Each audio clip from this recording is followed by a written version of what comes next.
Shalom, shalom, peuple de Dieu, gloire à Dieu, Dieu est bon, Dieu est merveilleux. Nous voici encore dans sa présence. Chaque lundi, mercredi, vendredi, nous sommes dans la présence de Dieu avec les enseignements bibliques. Que Dieu nous bénisse énormément et infiniment. Je vous invite d'être avec nous.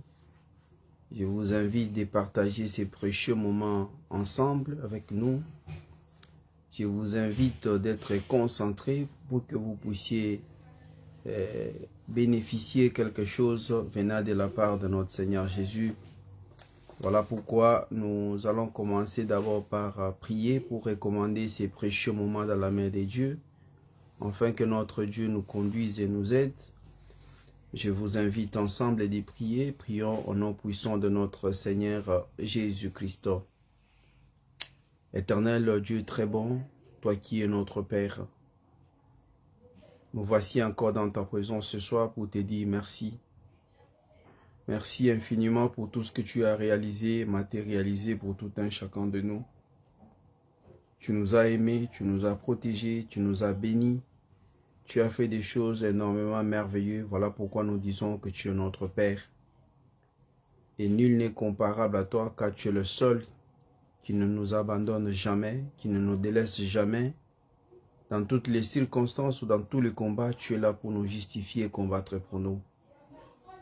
Nous te présentons ces prochains moments où nous allons passer, nous allons enseigner ton peuple. Nous voulons que tu sois avec nous, Père éternel, Dieu de gloire. Que ces moments soient un gain, que ces moments soient une bénédiction, que ces moments soient un moment de rafraîchissement de mémoire, que ces moments soient un moment où nous allons tirer quelque chose venant de toi. Tu as dit dans ta parole que nul ne peut venir devant toi et rentrer le même. Ma prière qu'en étant ces lieux dans ta présence, nous voulons rentrer transformés, changer, avoir quelque chose qui sera pour nous, ô Dieu de gloire, une bénédiction. Nous recommandons toutes les étapes de notre prière, de notre enseignement. Nous recommandons tout un chacun de nous, plus particulièrement toutes les interventions ainsi que les intervenants. Et je me libère, ô Père éternel, Dieu de gloire, dans tes saintes et glorieuses précieuses mains, afin que ma bouche soit ta bouche, que tout à moi soit pour toi, et que tout ce qui sera dit soit pour ta gloire et non pas pour la gloire d'un homme. Nous déjouons tous les plans du diable, toutes les attaques ténébreuses contre nous, et nous délions tout ce qui a été lié, nous brisons tout ce qui a été, mon Dieu, mon roi, construit contre nous, nous les écrasons, nous les précipitons en bas de ta croix. Et nous plantons ta croix de victoire du début jusqu'à la fin, et nous proclamons ta victoire du mont Golgotha, là où tu as dit tout est accompli.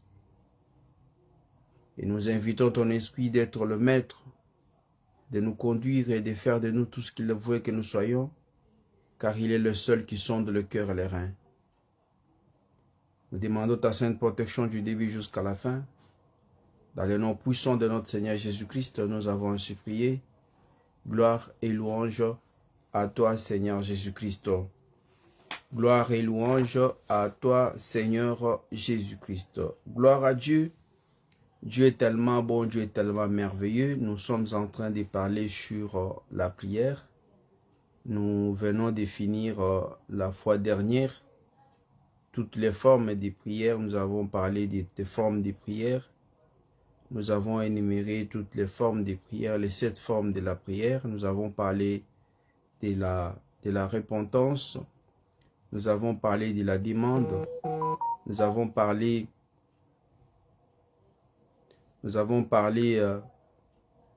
de la louange, de l'adoration, de l'intercession, de la communion. Et nous avons dit que tout ce que nous pouvons faire comme prière, nous devons avoir comme fondement la foi.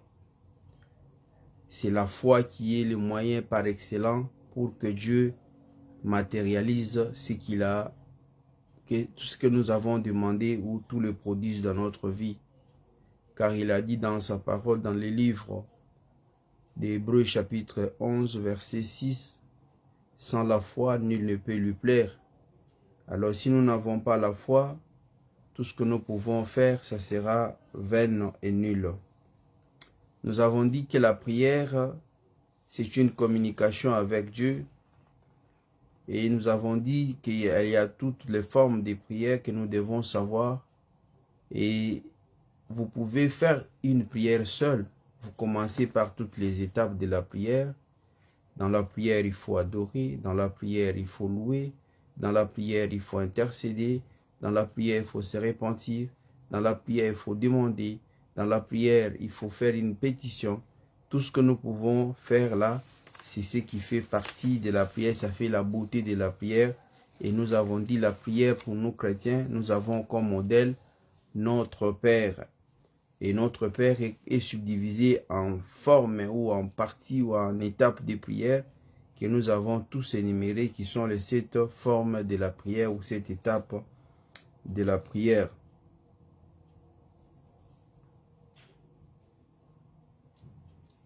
La prière est décrite comme le fait d'invoquer le nom du Seigneur. La prière est décrite comme le fait d'invoquer le nom du Seigneur. Ça, nous avons dit, nous allons donner comment est-ce que on peut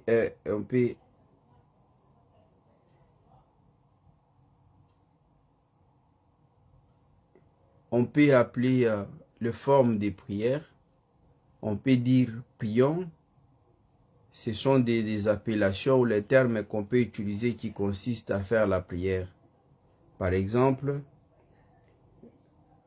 crier à Dieu. Lorsque nous crions à Dieu, nous faisons une prière. C'est une prière, on peut dire crions à Dieu. Voilà pourquoi beaucoup de gens utilisent le terme invoquons le Seigneur. On peut invoquer le Seigneur. Il y a les termes qu'on appelle crier à Dieu. C'est dans les livres de psaumes. Psaume 37, Psaume 27, chapitre 27, verset 7.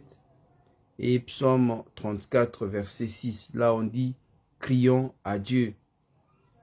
S'approcher de Dieu, approchons-nous de Dieu, c'est aussi une forme de prière qu'on a énumérée dans le livre des Psaumes chapitre 73, verset 28, et dans le livre des Hébreux chapitre 10, verset 22. Approchons-nous à Dieu. On s'approche à Dieu avec nos fardeaux, avec nos problèmes, nos soucis, nos demandes, tout ce que nous pouvons apporter. C'est dans la prière qu'on peut s'approcher à Dieu. Donc lorsqu'on dit approchons-nous de Dieu, c'est aussi le terme qu'on peut utiliser pour la prière. On peut aussi dire regardons en haut. Regardons en haut, c'est-à-dire on cherche l'intervention divine de Dieu. Donc nous devons regarder en haut. C'est aussi sous forme de dire nous devons aussi prier. C'est dans le livre de Psaume chapitre 5, verset 3. Élevons nos âmes. Élevons nos âmes. C'est dans le livre de Psaume 25, verset 1. Élevons son cœur. Élevons le cœur de Dieu. Élevons son cœur. C'est dans le livre de Lamentations, chapitre 3, verset 41. Répandre son cœur. On peut répandre le cœur de Dieu. Répandons le cœur de Dieu. C'est prier aussi. C'est dans le livre des...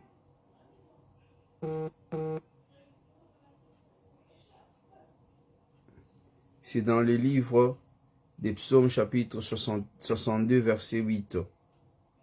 Répandre son âme. 1 Samuel chapitre 1 verset 15. Crier au ciel. Crions au ciel. 2 Chroniques chapitre 32 verset 20. Implorer les seigneurs, ce sont les termes maintenant courants que nous connaissons. Implorons les seigneurs. Exode chapitre 32 verset 11.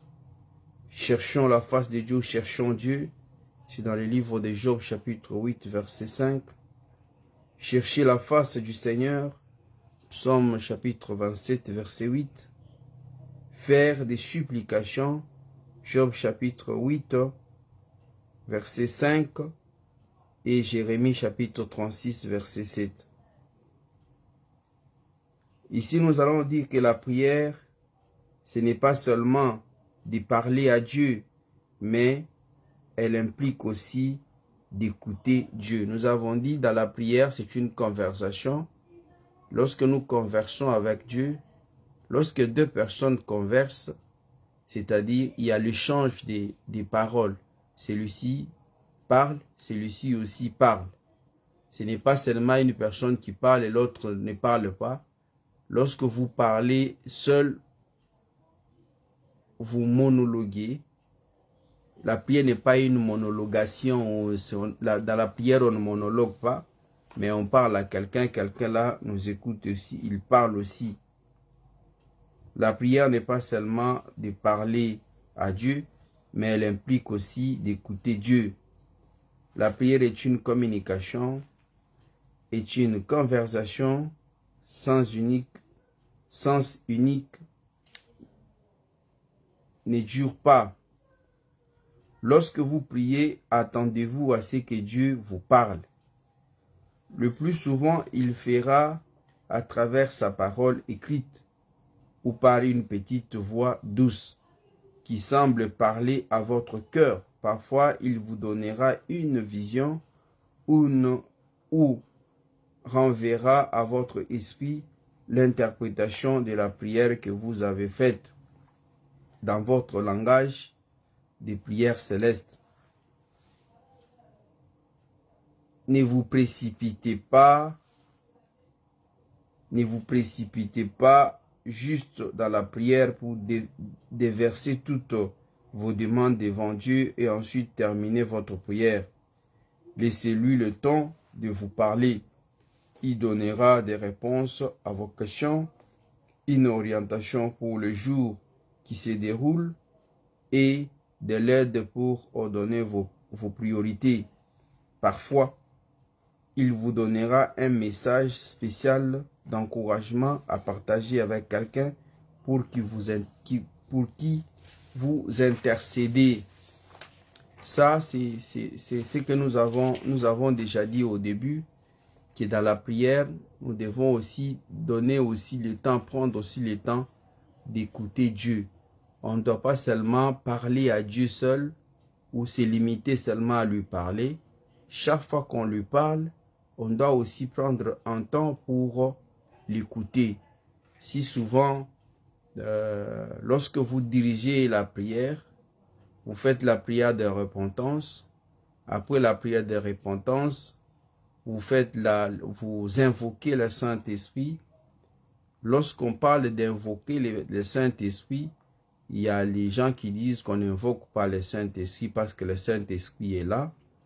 Oui, le Saint-Esprit, il est toujours là, il n'a jamais été loin, mais on l'invoque. Invoquer le Saint-Esprit, c'est prier l'intervention, demander l'intervention du Saint-Esprit tout au long de votre prière. Lorsque vous invoquez le Saint-Esprit, c'est pour qu'il agisse, qu'il intervienne, qu'il change, qu'il vous rappelle même des péchés que vous avez commis, vous avez oublié. C'est aussi important.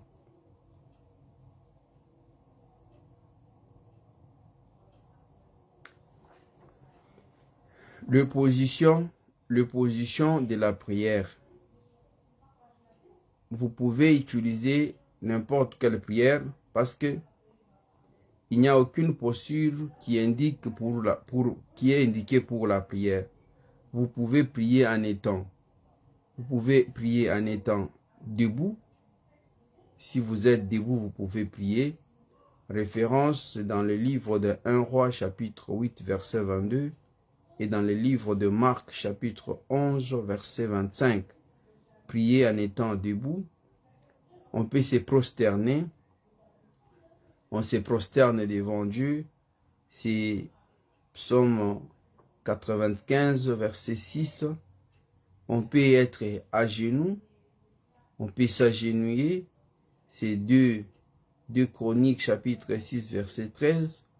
Psaume 95, chapitre 6, Luc 22, verset 41, Actes des Apôtres, chapitre 20, verset 36. On peut aussi se coucher sur votre face. Vous pouvez vous coucher sur votre face. Là, on le trouve dans le livre de Nombres, chapitre 16, verset 22, Josué, chapitre 5, verset 14, et 1 Chronique, chapitre 21, verset 16, enfin Matthieu, chapitre 26, verset 39. On peut prier en se couchant la face, en étendant vos mains. On peut étendre les mains. C'est dans le livre d'Ésaïe, chapitre 1er, verset 15, 2 Chroniques, chapitre 6, verset 13. On peut aussi prier en élevant les mains. On élève les mains. On peut étendre les mains ou on peut aussi élever les mains. C'est dans le livre de Psaume chapitre 28, verset 2, Lamentation de Jérémie, chapitre 2, verset 19, 1 Timothée, chapitre 2, verset 8. Donc ici, nous avons dit,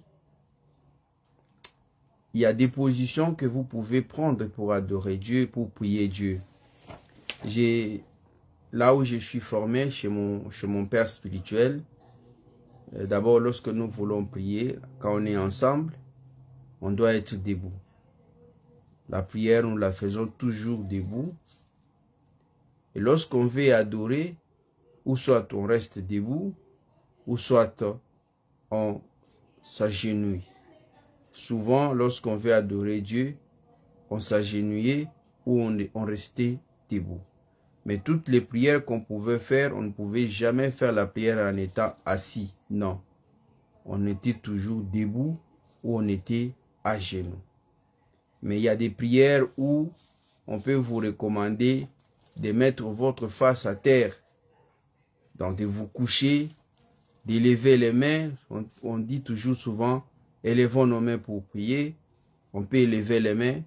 On peut fermer les yeux, élevons les mains, prier les yeux. Lorsqu'on ferme les yeux, ce n'est pas que Dieu va... Si vous ne fermez pas les yeux, Dieu ne va pas opérer. Non. On ferme les yeux pour éviter la distraction, pour qu'on soit concentré. On doit fermer les yeux parce qu'on doit voir avec les yeux spirituels, non pas avec les yeux charnels. On ferme les yeux pour la concentration. Et lorsqu'on prie, on doit toujours fermer les yeux pour que nous puissions être concentrés. Mais lorsqu'on dirige la prière, c'est lui qui préside une prière ou qui modère une prière ou une séance de réunion de prière. Il doit avoir les yeux ouverts pour contrôler tout le mouvement qui se passe. Il ne doit pas fermer les yeux. Donc ici, nous avons compris qu'il y a des positions que nous pouvons prendre pour prier. Et cela n'est pas une condition sine qua non pour que Dieu exauce, mais sinon il y a des positions que nous prenons souvent qui nous montrent que nous sommes dans la présence de Dieu, ou nous sommes dans la concentration, ou nous sommes dans la prière. Et voilà pourquoi j'ai dit, il y a des gens qui peuvent s'asseoir ou s'agenouiller, ça fait énormément du bien. Et surtout, si on veut te bénir ou on veut te consacrer, la meilleure position qui fait aussi l'humilité, c'est d'être à genoux. On s'agenouille pour que on puisse prier pour vous. Comment la prière est exaucée? Comment la prière est exaucée? Lorsque vous faites la prière, d'abord, la Bible nous dit, tout ce que nous demanderons en priant, d'abord nous devons croire, avoir la foi que ce que nous avons demandé, ça va nous être donné ou ça va s'accomplir. Tout ce que vous demanderez en priant à mon nom, croyez que vous l'avez reçu et vous le verrez s'accomplir. Premièrement, on doit croire que tout ce qu'on a demandé, on l'a déjà. Et lorsqu'on croit que tout ce qu'on a demandé, on l'a déjà, c'est à ce moment-là que ça va s'accomplir. Si on ne croit pas l'avoir déjà reçu, il serait peut-être impossible que cela se matérialise. Comment la prière est exaucée? La Bible révèle que la prière est exaucée parfois immédiatement. Vous faites la prière et vous êtes exaucé immédiatement. C'est possible avec notre Dieu. Donc, une fois faites la prière et une fois vous avez les résultats. Voilà pourquoi on dit une résultat immédiat. Lorsque nous lisons dans le livre d'Ésaïe chapitre 65 verset 24 et dans le livre de Daniel chapitre 9 verset 21 à 23, vous allez comprendre que ces patriarches, ces prophètes ont fait des prières et Dieu les avait déjà exaucés. Par exemple, l'exemple de Daniel, il a fait un jeûne de prière de 21 jours. Et la Bible dit, c'était déjà au premier jour qu'il avait fait sa prière, que Dieu l'avait déjà exaucé. Donc, l'exaucement de la prière peut être immédiat, parfois de façon différée, c'est-à-dire retardée. Dieu a déjà exaucé, mais les résultats viennent un peu retardés. Dans le livre de Luc chapitre 18 verset 7, Luc chapitre 18 verset 7, ça c'est une référence biblique, et la prière peut être exaucée différemment par rapport à nos désirs. C'est-à-dire par rapport au désir que tu as, Dieu peut aussi intervenir plus vite, plus tôt, selon les désirs que vous avez en ce moment. Vous pouvez avoir un problème, un désir d'avoir quelque chose et que cela est vraiment urgent ou est vraiment nécessaire pour vous et Dieu intervient à votre désir. De Corinthiens chapitre 12 verset 8 à 9. Et dernièrement, enfin, la prière peut être exaucée au-delà de nos attentes.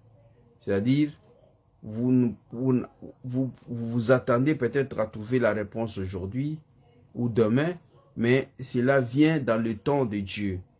Voilà pourquoi moi je l'appelle aussi, il est le Dieu des temps favorables. Il a aussi le temps pour nous. Il a dit dans sa parole, nous, 1000 ans comme un jour comme 1000 ans. C'est comme ça que Dieu voit les choses. Tant que vous êtes en train de vous lamenter, de prier, de croire que vous avez fait beaucoup de temps, Dieu vous voit, n'est pas encore fait même un demi-jour ou un demi-temps. Voilà pourquoi nous disons que Dieu exauce au-delà de nos attentes. Il va au-delà. Jérémie chapitre 33 verset 3.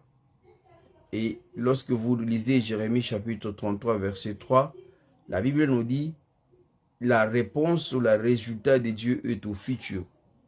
Invoque-moi, je vous répondrai. Je vous annoncerai des choses cachées, des grandes choses que vous ne connaissez pas. Donc c'est au futur, ce n'est pas à l'immédiat. Ephésiens chapitre 3, verset 20. Là, c'est la manière dont notre Dieu exauce. Nous avons compris que Dieu exauce au-delà de nos désirs. Dieu exauce différemment par rapport à nos désirs. Dieu exauce nos prières de façon différée. Dieu exauce nos prières immédiatement. Ça dépend de la manière dont Dieu va voir les désirs de votre cœur et Dieu peut agir au moment et au temps convenu.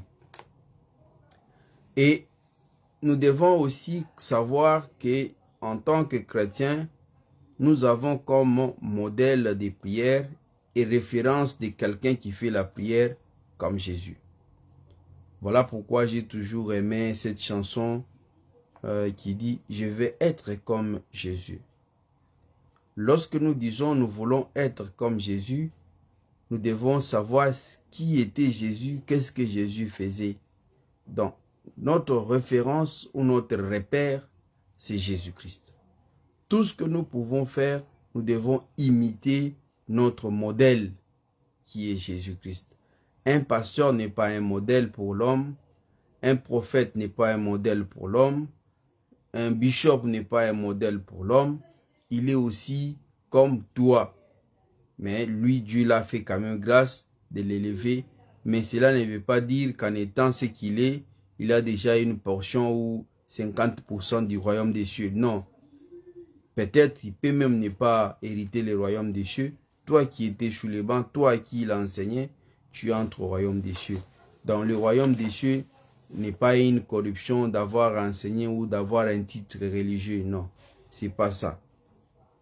Donc, la vie des prières de Jésus. Jésus menait une vie de prière. Jésus est Dieu. Lui qui est Dieu a mené une vie de prière.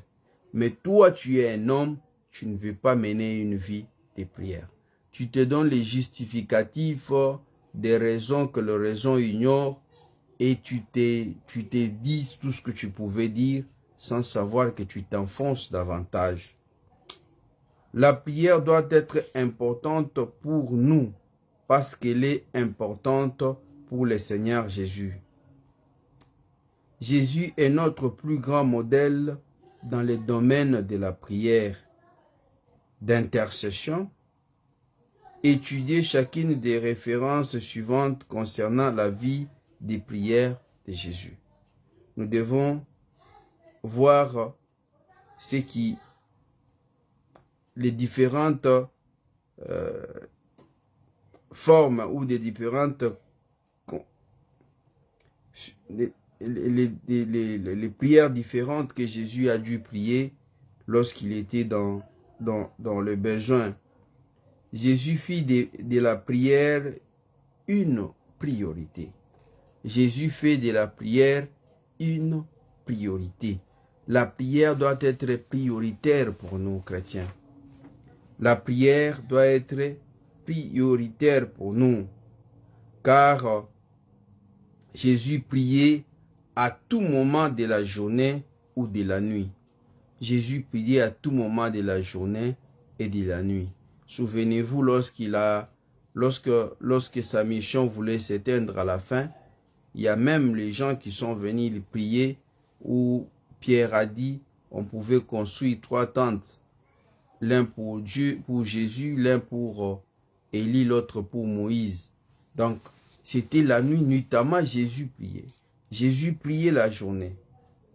Jésus priait à tout moment de la journée ou de la nuit. Luc chapitre 6, versets 12 à 13. Jésus priait la prière avait la priorité sur le repas. Lorsqu'il faut manger, la prière au repas est sine qua non. Il y a des gens, même quand ils mangent, ils ne prient pas. Pour lui, c'est juste, il commence déjà à manger. La prière vraiment est prioritaire au repas. Et surtout chrétien, et surtout dans le monde actuel, la prière au repas est nécessaire. Tout ce qu'on peut mettre dans votre repas, il y a du poison qu'on peut mettre, il y a des choses qu'on peut mettre. Madame de Rideau. Et cela fait en sorte que nous puissions avoir cette vie de prière. Et cette vie de prière-là nous aidera à comprendre. Madame de Rideau. Je m'excuse, il y a des appels qui entrent, mais je ne sais pas répondre. La prière avait la priorité sur les repas. Jean chapitre 4, versets 31 à 32. La prière avait la priorité sur les affaires. Même quand il voulait faire des affaires, Jésus avait l'habitude de prier. Donc Jésus priait en tout. Voilà pourquoi on nous dit tout au long de la journée, tout le moment de la journée, c'était la vie des prières de Jésus. Tout le moment de la nuit, c'était la vie des prières de Jésus. Il priait la nuit, il priait le jour.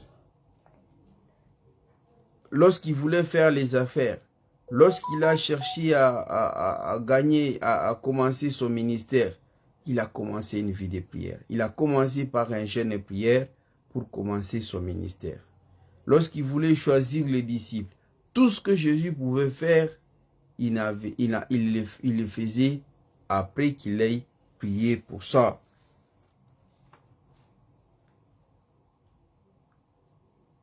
Il enseigna la prière à ses disciples. Il a même enseigné la prière à ses disciples dans le livre de Matthieu chapitre 6, versets 9 à 13. Nous avons vu comment Jésus a montré à ses disciples comment prier la prière de notre Père. Vous allez écouter aussi aujourd'hui, les gens disent, on ne peut pas apprendre à prier à quelqu'un, quelqu'un doit faire sa prière seul. Shalom Yangandeko Olive, que Dieu te bénisse. On doit apprendre à prier. On doit apprendre à prier, c'est vraiment très important.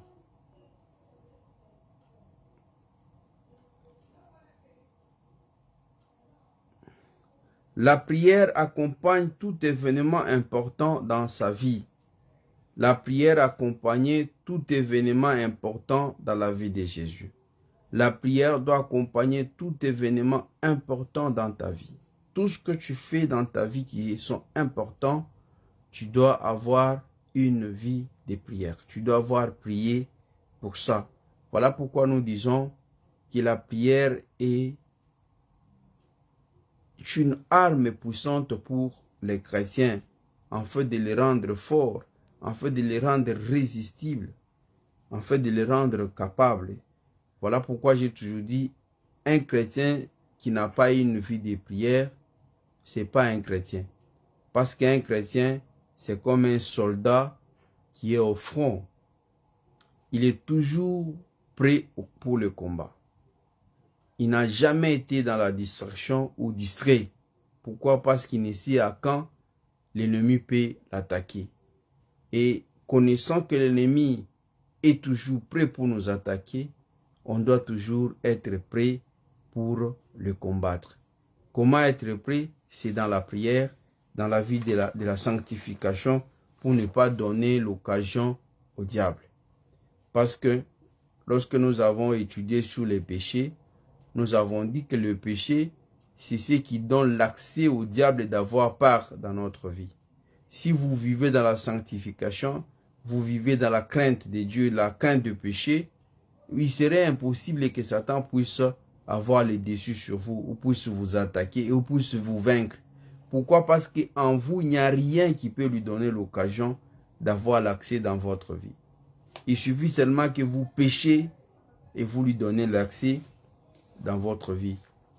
Et pour que vous ne puissiez pas donner l'accès au diable, vous devez vivre une vie de sanctification, une vie de crainte de Dieu, une vie sans péché. Est-ce qu'on peut vivre une vie sans péché? C'est impossible. Mais chaque fois qu'on tombera, qu'on péchera, on doit toujours être prêt et prudent de se repentir. Shalom mon papa, que Dieu vous bénisse. Bonsoir papa. C'est dit que Dieu vous bénisse. Donc chaque fois quand vous tombez, un chrétien ne doit pas dormir avec le fardeau du péché sur lui. Non. Vous savez, la nuit elle est longue. La nuit c'est le moment où le diable opère, où les esprits sont en beaucoup plus en mouvement. Parce que l'homme, il est dans le repos, l'homme ne peut pas quand même agir ou ne peut pas se protéger. Et lorsqu'il se recommande à Dieu, c'est pour que Dieu veille sur lui et que Dieu lui protège tout au long de la nuit au combat qu'il ne pourrait pas être capable de combattre. Et Satan cherche toujours. Et lorsque la Bible nous dit Satan rôde comme un lion rugissant, il rôde. Il cherche qu'est-ce qu'il peut faire pour qu'il puisse avoir l'accès. Il peut avoir l'accès dans la colère. Gloire à Dieu, papa. Il doit être, il doit ne pas donner l'accès au diable dans la colère, lorsque vous vous énervez. Voilà pourquoi vous allez voir, même dans le couple, vous allez voir peut-être que le couple était bien, mais à un certain moment, vers la nuit ou quelques temps après, et ça peut c'est bardé sans une raison. Et c'est juste pour que les diables puissent avoir l'accès. Donc, les diables cherchent toujours par où entrer dans la famille. Et voilà pourquoi j'ai dit toujours, lorsque vous êtes déjà responsable et que Dieu vous a béni avec les enfants, vous devez veiller sur eux et prendre totalement soin d'eux, sur le plan spirituel, sur le plan moral, sur le plan matériel et sur le plan physique. Donc, vous savez, Job, chaque fois il intercédait pour ses enfants. Pour lui, ses enfants pourraient peut-être pécher. Voilà pourquoi il est intercédé. Voilà pourquoi les jours que ses enfants ont connu l'accident, Job s'est lamenté. Il a dit, qu'est-ce qui s'est fait pour que les diables puissent avoir l'accès, ou la mort, l'esprit des morts puisse avoir l'accès dans sa famille. Il s'est demandé qu'est-ce que ses enfants ont fait et qu'est-ce qu'elle lui a fait. Et Job s'est retrouvé qu'il n'avait rien à se reprocher. Et il tenait ferme, il a dit, comme je ne me reproche de rien, Dieu ne pourrait pas me frapper ainsi. Amen. Et la raison, c'est que ce n'était pas... Dieu ne voulait pas les frapper réellement, mais c'était, il passait à l'épreuve pour savoir si réellement il était toujours attaché à Dieu. Donc, la prière doit être nécessaire. La nuit avant de dormir, vous priez. Je ne dis pas que lorsque vous priez, vous ne mourrez pas. Il y a des gens qui n'entendent pas, qui confondent les choses. On peut dire prier. Lui dit, lorsqu'on prie, on ne va pas mourir. Non, on ne prie pas pour ne pas mourir.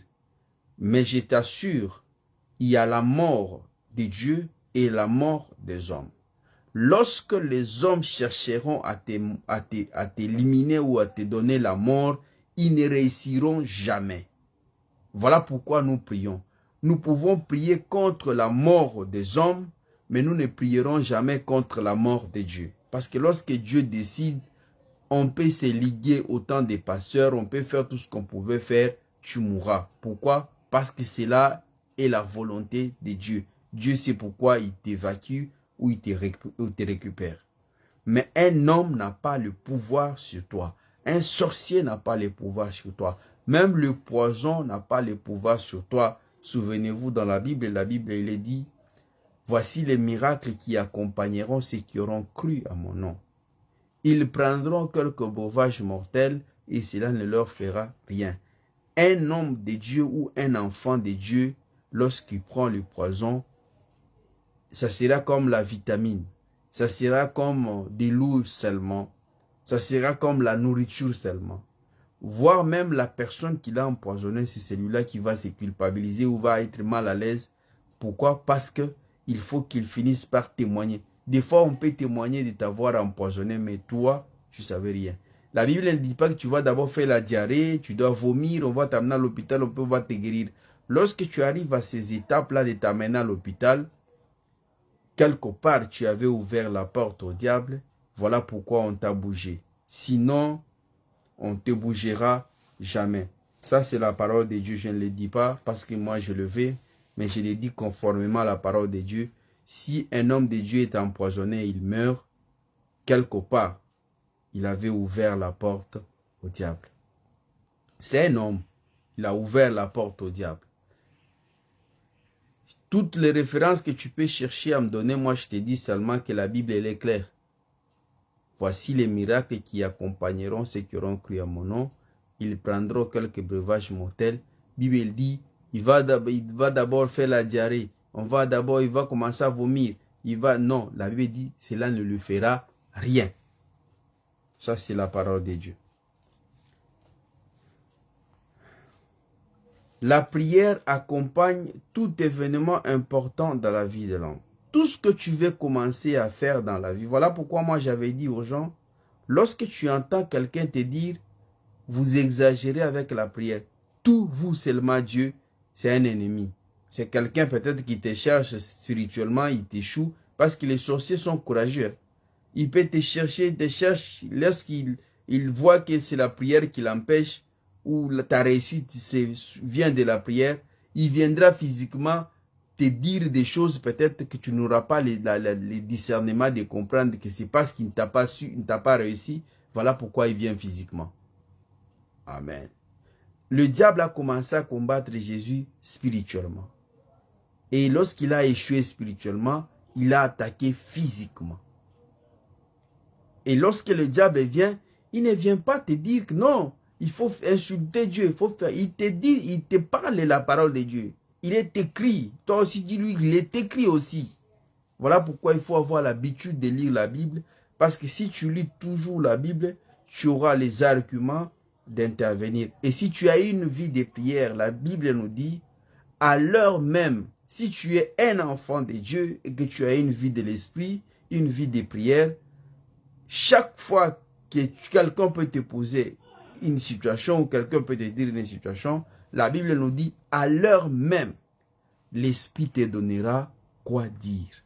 C'est-à-dire, l'Esprit va te donner toujours une référence biblique ou une réponse pour que tu puisses t'en sortir. C'est ça, la vie d'un enfant de Dieu. La prière doit accompagner tout ce que nous entreprenons, nous entreprenons dans notre vie. Tout ce que tu fais, fais-le dans la prière. Ça sera une bonne chose. Jésus, lorsqu'il allait recevoir le baptême, il a prié. Il a prié pour son baptême. Avant de faire le choix des disciples, il a prié pour le choix des disciples. Avant et après avoir nourri 500 000 hommes, Jésus a prié avant et il a prié après. Donc, Jésus avait la vie de prière. Si Jésus, il est Dieu, qui est Dieu, a cette vie de prière, mais toi, un homme mortel, un homme charnel, un homme invaurien, tu n'aimes pas la prière. Quand il nourrissait les 4000 hommes, il avait aussi prié. Avant la confession de Pierre, il avait prié. Avant la transfiguration, il a prié. Autour de 70, il a prié. Quand il bénissait les enfants, il a prié. À la venue de certains Grecs, il a prié. Pour Pierre, il a prié. Souvenez-vous, il a dit à Pierre que les diables les réclamaient pour les gribler. Heureusement que Pierre il était déjà de bon côté. Pour le don du Saint-Esprit, il a prié. Du chemin d'Emmaüs, il a prié. Avant son ascension, il a prié. Pour ses disciples, il a prié. Avant sa plus grande épreuve, Jésus a aussi prié. Donc la vie de prière de Jésus, c'est ce que nous devons faire. Si toi tu fais des choses comme ça, tu t'attends à un résultat, tu t'attends à une réponse, tu échoues.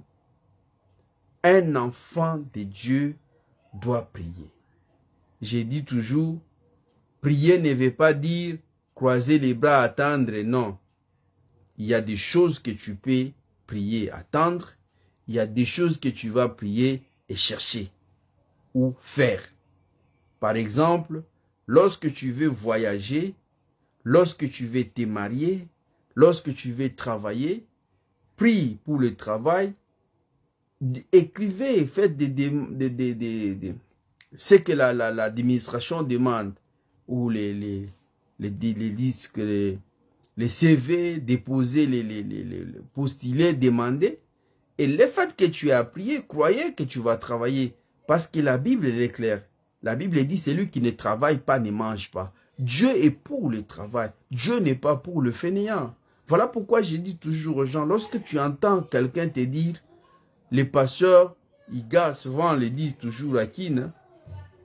Oh, les pasteurs ne veulent pas que les gens travaillent. Ils multiplient des prières, ils mettent les gens là-bas.